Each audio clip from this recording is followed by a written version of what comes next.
Mahigit isang buwan nang nagpapahinga ang labi ni Christian Paul Espolon sa malamig na silid ng Funeraria Philippines Incorporated sa Las Piñas City. Ngunit para sa kapatid niyang si Pauline Balingbig, bawat araw na lumilipas ay tila paulit-ulit na paalala ng bigat ng sitwasyong kanilang kinakaharap. Hindi lang kalungkutan ng kanyang pasan, kundi pati ang 18,500 na bayarin sa puninaria. Humingi na siya ng tulong sa iba't ibang ahensya ng gobyerno, kabilang ang DSWD, at kahit pa nakalikom siya ng 4,000 pesos, malinaw na hindi yon sasapat para mailabas ang labi ng kanyang kapatid at maiuwi sa Albay. Ako po'y nananawagan sa mga may mabubuting puso po dyan na baka po pwedeng makahingi ng tulong kahit po sa anong halaga, malaking tulong na po yan sa amin para po sa pag-claim po ng bangkay ng kapatid ko. Dahil dito, dumulog siya sa Brigada News FM Manila kung saan narinig siya ng mga tagapakinig ng Tira Brigada. Nakiisa rin ang Brigadahan 1 Tahanan upang matulungan si Pauline at ang kanyang kapatid.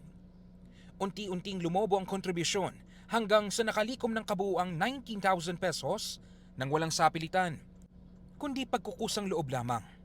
Kuya, ito na, malalabas ka na namin at mauuwi ka na namin ng Bicol at bibigyan ka ng maayos na burol ba. Tapos maililibing ka doon ng maayos sa kung saan din nakalibing si mama. Para magkasama kayo. Sorry kung umabot pa ng ganito katagal. Kasi wala talaga kaming pera. Alam mo naman wala na si tatay, si mama. Tayo na lang yung magkakapatid na natira.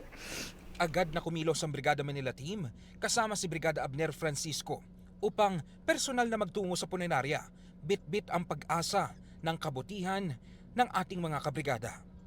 Doon, tuluyan ng mailalabas ang labi ni Christian Paul na isang sandaling matagal nang hinihintay ni Pauline para maiuwi na ang kanyang kapatid sa Bicol.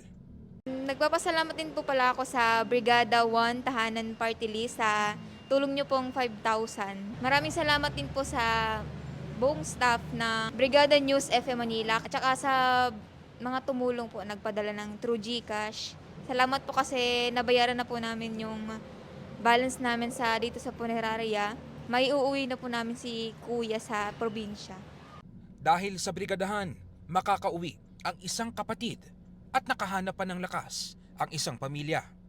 Dala nila ang paniniwala na sa kabila ng hirap ng buhay, may mga magsisilbing ilaw sa panahon ng pinakamatinding kadiliman. In the heart of changing lives, ako si Brigada Ino Flores ng 105.1 Brigada News FM Manila, the Music and News Authority.